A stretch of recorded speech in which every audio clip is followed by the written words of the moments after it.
godlike power to make his surroundings change to fit him. Because his environment will change as he changes. A man's environment is a merciless mirror of him as a human being. And if he thinks his environment can stand a little improvement, all he has to do is improve, and his environment will improve to reflect the changing man.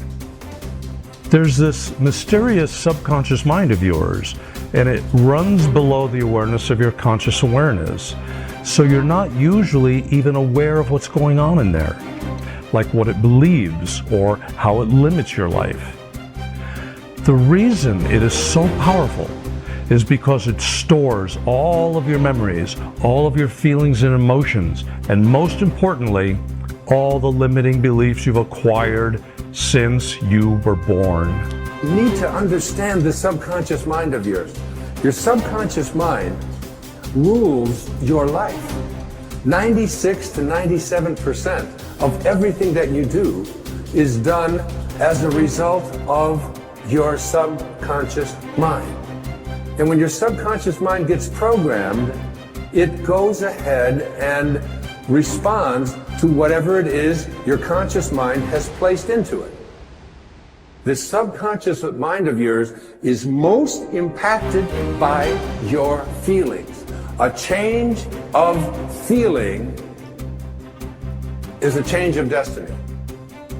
I think that we define reality with our senses, and I think that is one of the biggest delusions. So the fundamental question is, can you believe in a future that you can't see or experience with your senses yet, but you've thought about enough times in your mind that your brain has literally changed to look like the event has already occurred? Now, the latest research in plasticity says that's absolutely possible.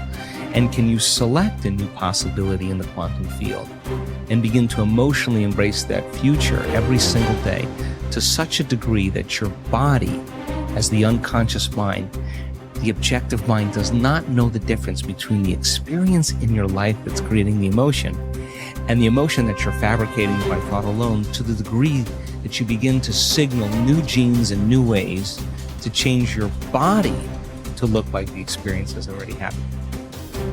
Begin to act as would the person you most want to become. Now that is, if you were already in possession of the goal you're shooting for, how would you conduct yourself in all of your affairs? Well, do it now, and tomorrow, and the next day. Begin now to act the part of the person you most want to become, and you'll end by becoming that person. Subtly, in little ways, in the way you dress, in the way you talk, in the unfailing courtesy you show to every person with whom you come in contact. Begin to act the part of the person who has already achieved that which you're shooting for. The German philosopher Goethe gave us the secret when he said, before you can do something, you must first be something. When you behave like the person you most want to become, the things that person would have will tend to come to you. It's simply cause and effect. Don't be in too big a hurry. It takes longer to build a skyscraper than a chicken coop. Build slowly, steadily, and well. Then when you make it, you'll keep it. You'll stay on top. Your self-concept is your operating system. Everything that you produce on the outside is determined, modified, affected in some way by your self-concept. You cannot change what is being produced on the outside without changing your operating system. You always perform on the outside based on how you think on the inside. Now there are laws. The law of belief says that your beliefs become your realities. But the things that you believe may not necessarily be true. However, if you believe them intensely enough, they will become true for you. The law of attraction says that you attract into your life people and circumstances in harmony with your own thoughts. And your own thoughts may be positive or negative. They may be uplifting or depressing, but whatever, you'll attract people and circumstances just like them. The law of expectation says that your expectations tend to become your own self-fulfilling prophecies. In other words, what you expect to happen usually does. For instance, your expectations could be that you are destined to have an extraordinary life and be extremely successful. Is that no matter what happens, it's all part of a learning process that is leading you inevitably to great success, happiness, and accomplishment. And if you absolutely expect that to be true, if that's your fundamental belief, then over time that will become true. You'll be able to throw off the ups and downs of life. You'll be able to ignore the negative influences around you. If you confidently expect to be a great success, then by gum, you sure will be. No matter what people tell you, you just say, well, it'll be all right. Everything will work out fine. And we know that an attitude of confident expectation is a hallmark of highly successful people.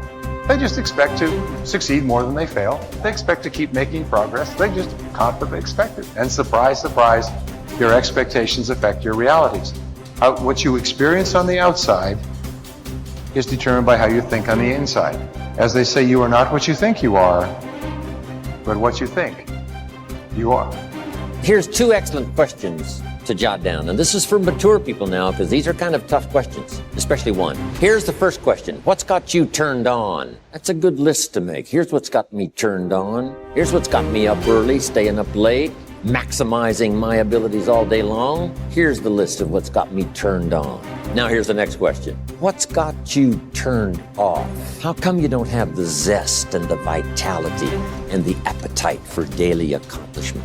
I started making a list of the things that had me turned off. And once I got that settled and then started making a list of what had me turned on and what would turn me on in the future, my life has never been the same. It was like a revolution, a personal revolution, a 180-degree turn. I can't say it's strong enough. It's easy to get lazy in designing the day and designing the year and designing the future and designing what you want to accomplish and just cross your fingers and hope it'll all work out, that the favorable winds will blow it all your way. I'm telling you, it's not going to happen. So this is part of the exercise. It's just, buckling down, making this list. And you got to continue this long after we've, turned out the lights and we've all gone home. Keep this up. And one of the best ways to keep it up, I've already covered yesterday, is what? Teach it. Key is to teach it. Jan was right. You don't need recognition. Just go give everybody you can think of that deserves it recognition. And your own self-satisfaction is recognition. Now, if they never put a crown on your head, who cares? One of the great rules, by the way, one of the most important of all principles, is to challenge your self-limiting beliefs. You see, we are all plagued by self-limiting beliefs. Beliefs that we tell ourselves, things that we tell ourselves to hold ourselves back. We hold ourselves back with self-limiting beliefs. We tell ourselves that we're limited in some way, when in reality, not true at all. In fact, Ernest Holmes, the great metaphysician, once said that all negativity is rooted essentially in the frustration of potential. People feel that they're capable of doing vastly more. Nelson Mandela said, our great problem is not that we feel that we are powerless, but that deep down inside we feel that we are powerful beyond measure. Which brings us to all performance, all improvement in personal performance begins with an improvement in your self-concept, in your beliefs about yourself. Good thinkers always prime the pump of ideas. They always look for things to get the thinking process started, because what you put in always impacts what comes out. Read books, review trade magazines, listen to tapes, and spend time with good thinkers. And when something intrigues you, whether it's someone else's idea or the seed of an idea that you've come up with yourself, keep it in front of you. Put it in writing and keep it somewhere in your favorite thinking place to stimulate your thinking. Spend time with the right people. As I worked on this section and bounced my ideas off of some key people so that my thoughts would be stretched, I realized something about myself. All of the people in my life whom I consider to be close friends or colleagues are thinkers. Now, I love all people. I try to be kind to everyone I meet, and I desire to add value to as many people as I can through conferences, books, audio lessons, etc. But the people I seek out and choose to spend time with all challenge me with their thinking and their actions. They are constantly trying to grow and learn. Every one of them is a good thinker. The writer of Proverbs observed that sharp people sharpen one another, just as iron sharpens iron. If you want to be a sharp thinker, be around sharp people. To become a good thinker, you must become intentional about the thinking process. Regularly put yourself in the right place to think, shape, stretch, and land your thoughts. Make it a priority. Remember, thinking is a discipline. No matter what you choose to do, go to your thinking place, take paper and pen, and make sure you capture your ideas in writing. Ideas have a short shelf life. You must act on them before the expiration date. World Walleye flying ace Eddie Rickenbacker said it all when he remarked, I can give you a 6-word formula for success. Think things through, the follow through, to start the thinking process, you cannot rely on your feelings. In Failing Forward, I wrote that you can act your way into feeling long before you can feel your way into action. If you wait until you feel like doing something, you will likely never accomplish it. The same is true for thinking. You cannot wait until you feel like thinking to do it. However, I've found that once you engage in the process of good thinking, you can use your emotions to feed the process and create mental momentum. Try it for yourself. After you go through the disciplined process of thinking and enjoy some success, allow yourself to savor the moment and try riding the mental energy of that success. If you're like me, it's likely to spur additional thoughts and productive ideas. One good thought does not make a good life. The people who have one good thought and try to ride it for an entire career often end up unhappy or destitute.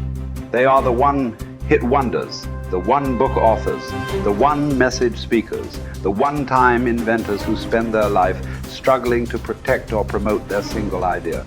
Success comes to those who have an entire mountain of gold that they continually mine, not those who find one nugget and try to live on it for 50 years.